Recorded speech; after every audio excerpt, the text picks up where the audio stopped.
There's many ways to think differently. I, like you, grew up in the traditional medical industry where everything is centered around doctors, about reimbursement, and around the government. And somehow the consumer got lost in that shuffle.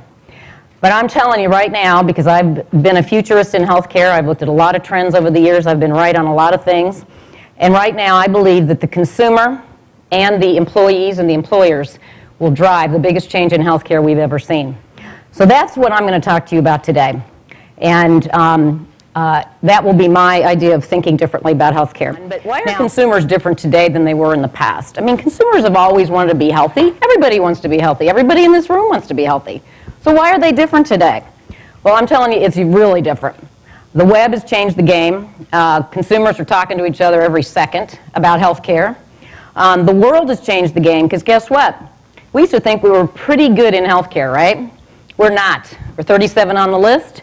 You spend more than everybody else, and the word is out. Every consumer in America now knows this. They didn't know this stuff before. And you've got Eastern medicine, all the things that have been done around the world to keep people healthy. We always poo-pooed it. Guess what? The consumer's going, you know what? I like some of those approaches. They're not too bad. And of course, the boomers are going to change the name of the game like everything they've ever done. I would also say that women are changing the game. The consumer-driven healthcare revolution will be led by women primarily, just like women are the primary decision makers in healthcare. And if you think about what they did with Susan Komen, think about women to gather around this whole thing could really do. No one in Washington's bringing them together to do it, as the healthcare reform movement is not, but that is really going to change the name of the game if you can get women involved in this. So let's look at the power of consumers and technology and think about what the web, the computers, internet have done to other industries. Banking, travel, the book industry, publishing, as well as looking at the real estate market. Healthcare has always been 10 to 15 years behind every other industry.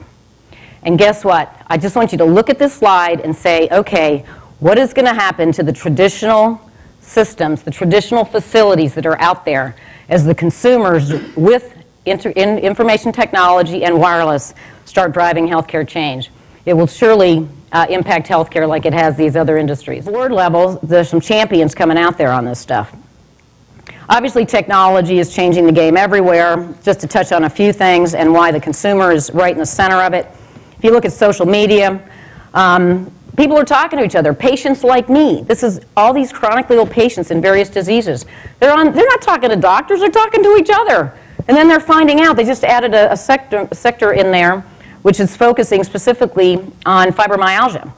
That's one of those diseases that a zillion people that have it go to their doctors, whatever, and they finally say, you know, it's all in your head. There's nothing we can do. All these women, and I primarily got together, now they found in this site there's all kind of cures that people are doing, and they're sharing it with each other. So it's the consumer sharing those solutions.